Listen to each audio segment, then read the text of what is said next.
Hey, what's good, everybody? It's your boy Kev. Welcome back to the channel. And today I got a comic that I want to talk about. Now, this comic came back out in Black History Month, so that's about February.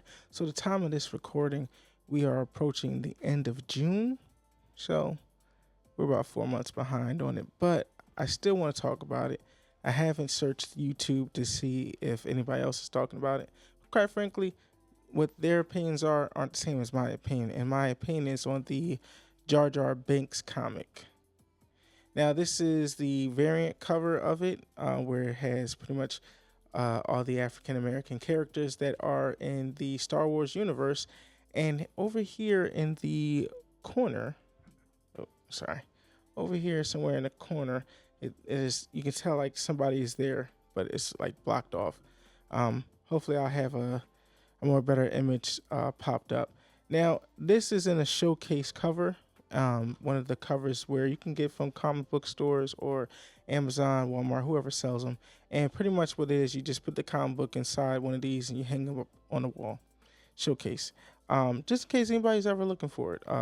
And eBay has it as well. So, but this comic, I read it, and then obviously I put it in a showcase cover. Because it's amazing. Now, a lot of people on the whole Jar Jar situation. Now, I was one of the kids where my Star Wars is episodes 1 through 3, right? Now, obviously, I grew up 4 through 6.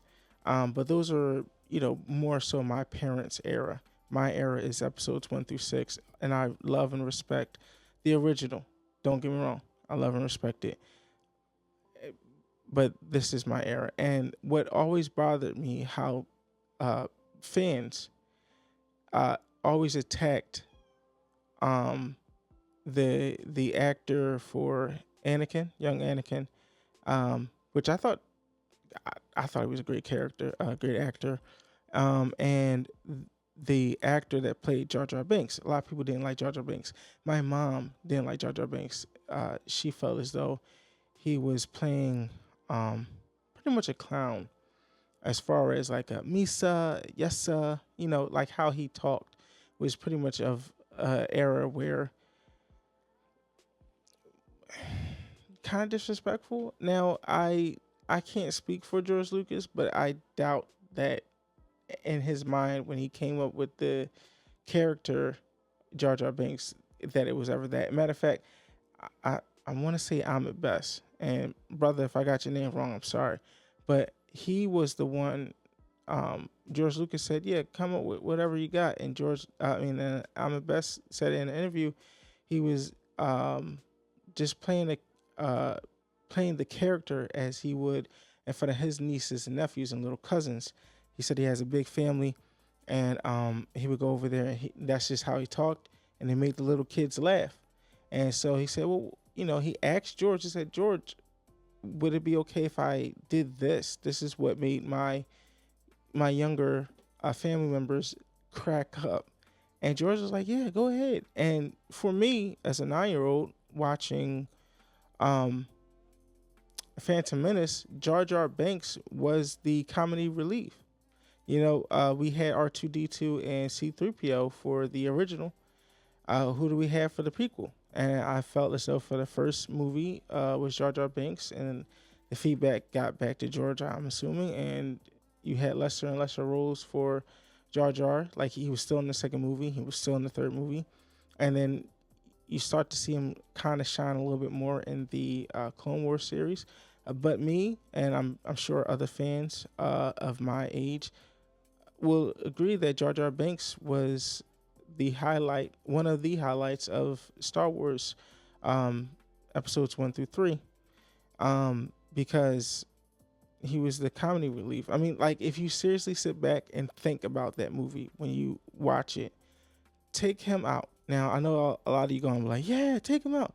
Get him out of here. Get him out of here.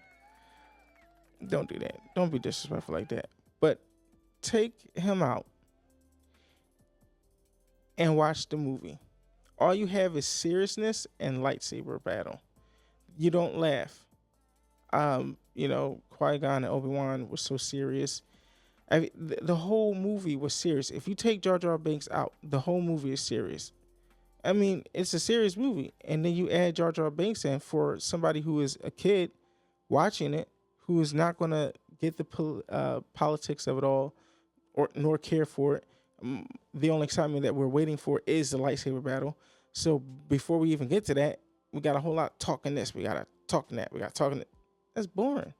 But you add in Jar Jar Binks, he does some clumsy stuff, ha ha kikiing.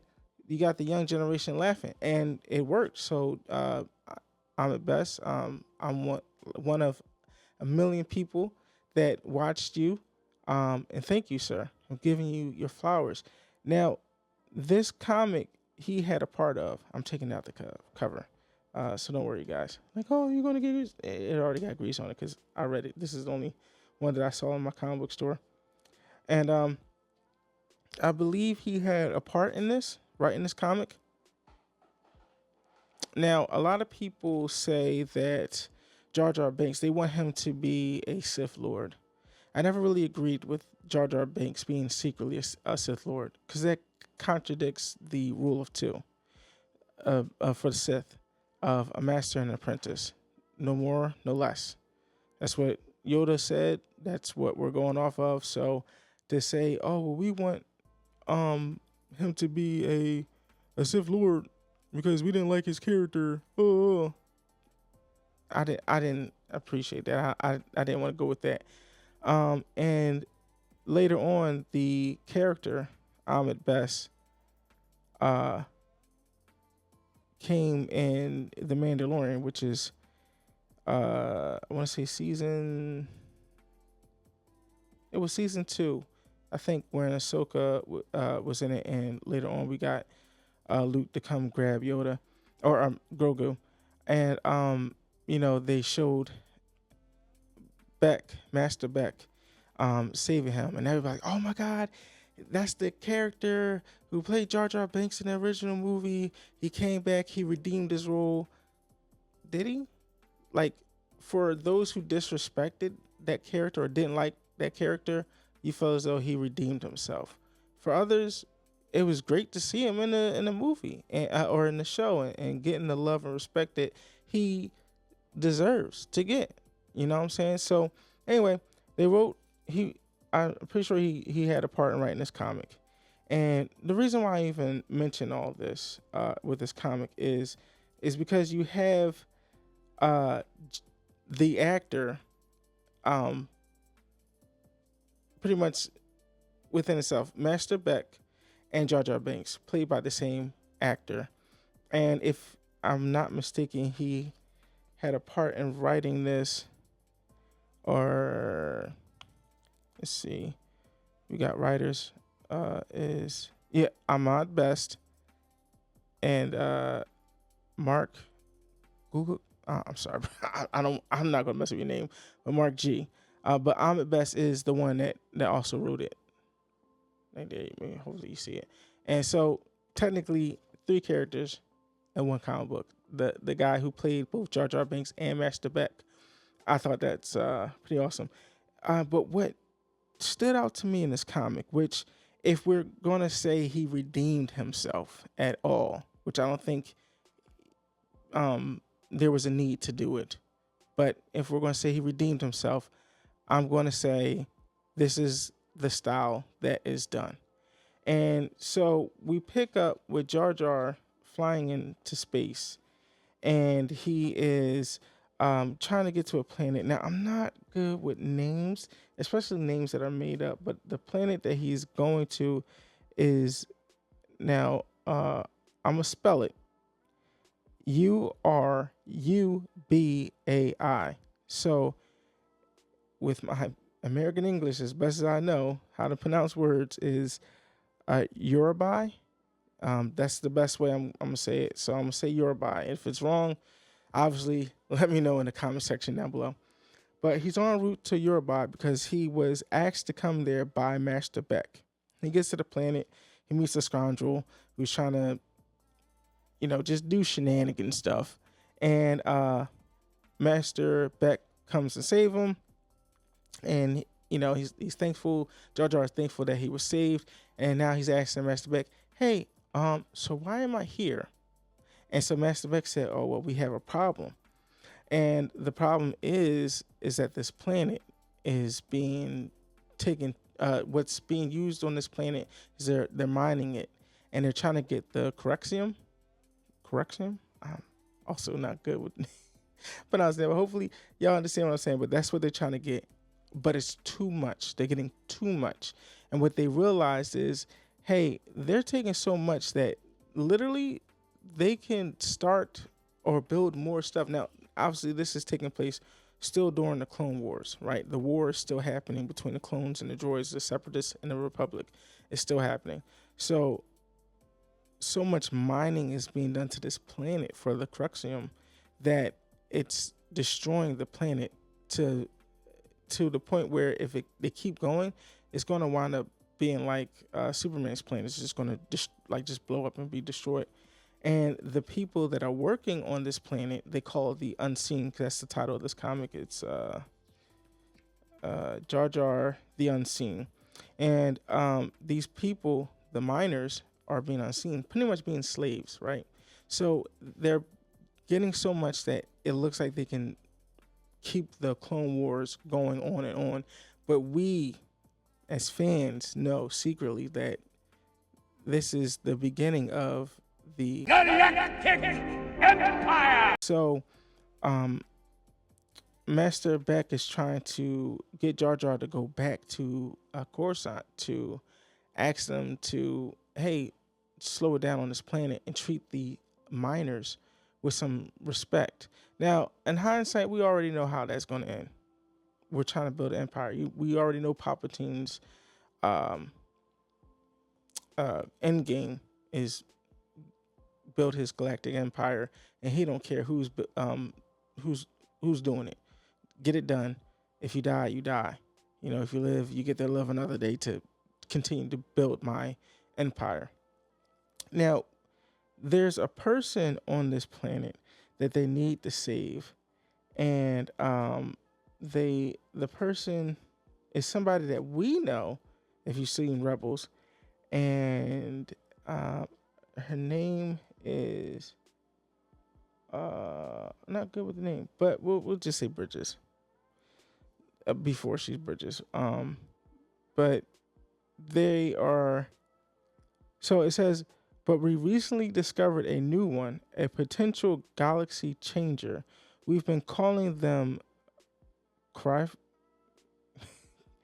crystals. I'm sorry, a special type of crystal that can form the bias of a factual radio network. So, they're like, well, okay, what does that mean? What is that?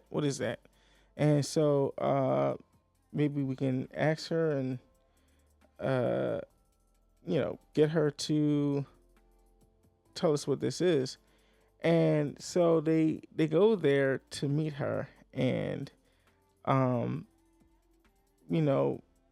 Jar Jar was like, well, why don't you just come back to the planet with me to Coruscant so we can talk to the council, so that way they know what's going on. And that's what they want, right? That's what they want. And so they came up with the idea to go back to the ship so they can get to Coruscant.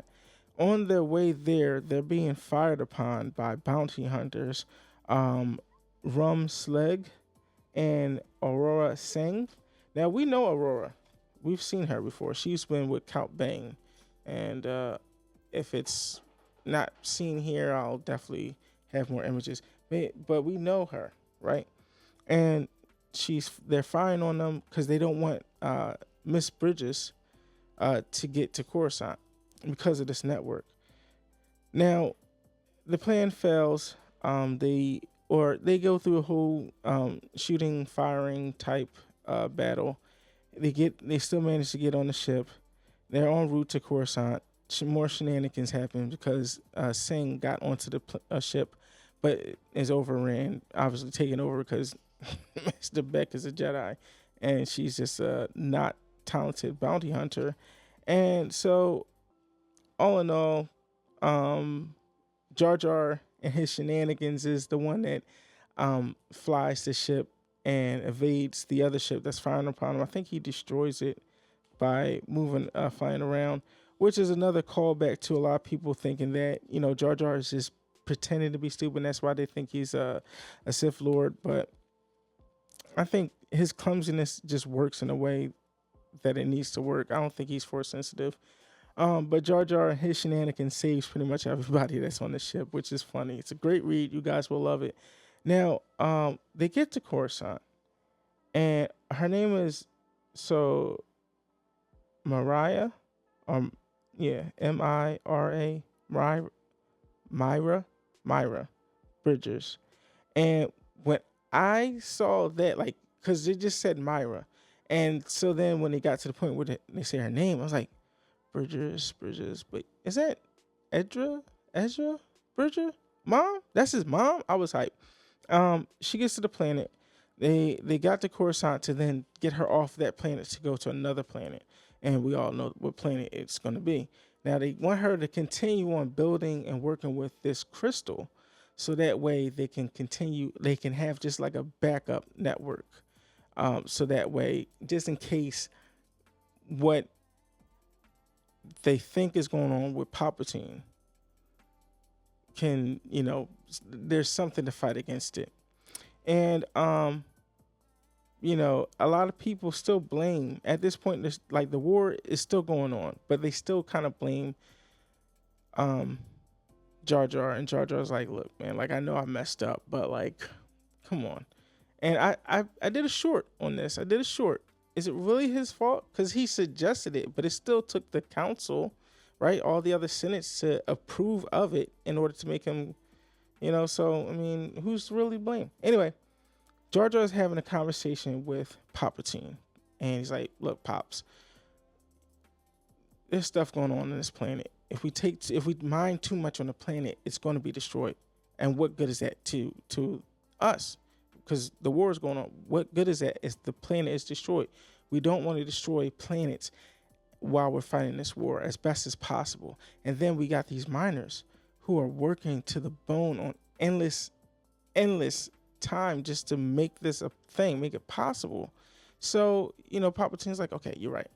You're right. And because you got me to be chancellor, I got you. Like, don't worry about it. I'll have you overrun it. I'll have you check it out. I have you just go ahead. Like, we're going to do our best not to make their lives harder, and we're going to do our best not to destroy that planet. Pretty much is what's being said here. And so then on the last 2 pages, so pretty much this.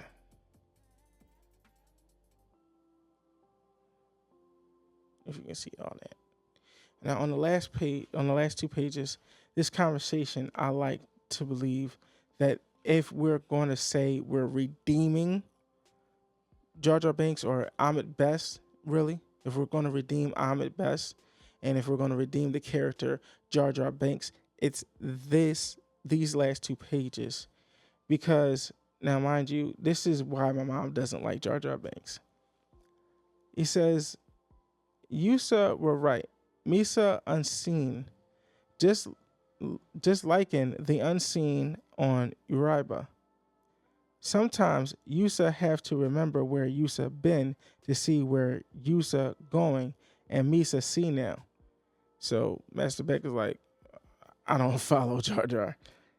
Jar Jar says, Misa thinks Palpatine has big thinking, bigger than Uriba, which means it's going to be more Uriba planets, not just Uriba. It's going to be more planets that's going to wind up being in the same exact thing. And if you watch Andor, you see where he's coming from. So Jar Jar says, if Misa right, Wisa going to need to start the network now. So remember the network that Myra was doing on Uriba. with the specialized crystals that she found and was working on. So he continues to say, and not just a network of crystals and radios, we also need a network of people like the unseen. And then Master Beck says, I agree, though that would require someone to go out and find the galaxies unseen. Jar Jar says yes. And he says, Misa knows the perfect Jedi. And Master Beck says, one condition, I get to use the duck wherever I need it. He says, Yusa got a deal. Right? So essentially, this is starting the Rebel Alliance. Now, if you saw Andor and you saw them, like, this is where the Rebel Alliance really starts, right? This is like, we're over the course, especially in the second season, over the course, we're starting to see the rebels being who they are, so that when we get to Rogue One, boom, and then we go into episodes 4, 5, and 6, right? But it originally started back in the Clone Wars, and Jar Jar was the one. So if we're going to talk about redeeming anything, it's this comic right here. It's a one shot. Go to your local comic book store, pick up Jar Jar, Star Wars Jar Jar, written by Ahmed Best. And I'm not trying to disrespect the other writer that wrote along with him. But this is to me, I feel as though it is a crucial comic to read to get a full big picture of just how far back the Rebel Alliance started. Now, Jar Jar said, I think, if I'm thinking, this isn't going to be the only planet that's going to have its problems with almost destroying the planet and slaves working. Because later on, the Empire takes over. And we got people like Calrissian. Oh, no, wrong person. People like, I think his name was Andor. So people like Andor working to build parts to then build the Death Star. We're mining all the planets that have the kyber crystals to the point where they're either destroyed or blown up in half, to then what we get in Rebels, and then also what we get in episodes 4 through 6. So I think this was definitely a fun read. Check it out. I left out some points, but I made sure I touched on some key stuff. But definitely go to your local comic book store if you haven't already picked it up. If you haven't already read it, go read it. It's amazing. It's a fun read. Jar Jar Binks and his clumsiness. Master Beck is in here. If you don't know Ahmed Best, get to check him out.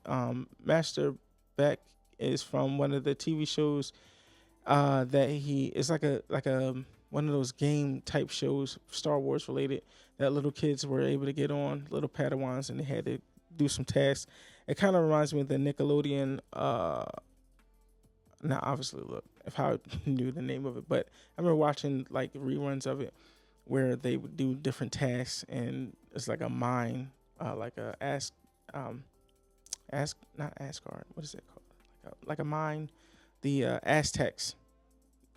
Like it was based off of that, and that's what this TV show was. And they brought back Ahmed Best to play a role in that, and he got to create his own character, Master Beck. And then Master Beck was then introduced to us in, well, it was already canon, but really solidified it in the Mandalorian season 2, where we got to see him saving Grogu. But I like that they added him into a comic book and made him even more of a focal point to be part of it, and then to know that it was started by Jar Jar Binks. I mean, if we're talking about redeeming anybody, that's the way to do it. Not he's a secret Sith Lord. So that's my thoughts and opinions on Jar Jar Binks. I think people need to give him more credit than they do. He was a comedy relief in a serious movie, and you didn't like him. That's your fault, not Ahmed Best. Should never came after him. Like he's just doing something that he thought that he knew made children laugh, and for sure, child and other like comic Star Wars theory. He also laughed when Jar Jar was on scene. So here's a way to. This is the way to redeem if needed. Like again, I don't think he needed to be redeeming anything, but he did, and that's what it was. So, shout out to you, Armored Best, and everybody that had a part into making this comic. You guys definitely made me feel like I was watching at least a episode of Star Wars Clone Wars, because that's the time and place it takes. So I appreciate you guys. Keep up the good work. I'm at best. I would love to see more of you on any project, whether it's on film, behind like an animated animation show, or even more comics like this. I would definitely look forward if you have any more. So yeah, you guys go to your local comic book store, pick up Jar Jar Banks, or wherever you can get comic books. I like to have a physical copy. Um, yeah. So I've been Kev, you've been you. Let's stay in tune.